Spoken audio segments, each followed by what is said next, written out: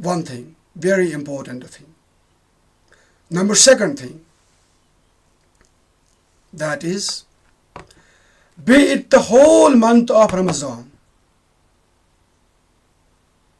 be it the last 10 days of Ramadan, be it the odd nights of the last 10 days of Ramadan, all this scenario, all this situation, all this atmosphere that is being created by Almighty Allah is just for one thing, and the thing is the book of guidance, Al-Quran.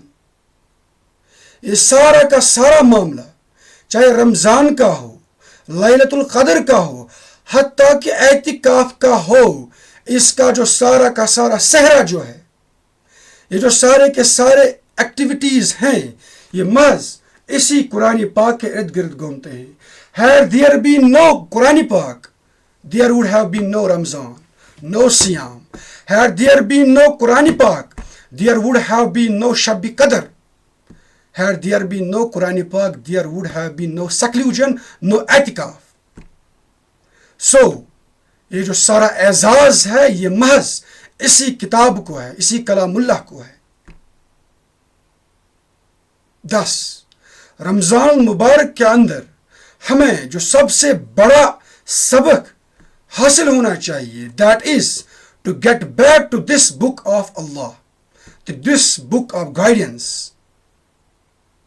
اور اس کتاب کے ساتھ اگر ہم نے باقی 11 months میں اپنا تعلق بنائے رکھا، اس کتاب کو اپنا امام مانا، انفرادی زندگی میں بھی اور اجتماعی زندگی میں بھی اس کا ہم باضابطہ مطالعہ کرتے رہے، اس کے اندر اپنی ہدایت کا سامان دریافت کرتے، اس کی تفاسیر دیکھتے، only then we can say کہ میں نے رمضان المبارک کا، میں نے شب قدر کا، میں نے اعتکاف کا سبق حاصل کر لیا ہے، کیونکہ اس بات کی گواہی خود قرآن پاک دے رہا ہے.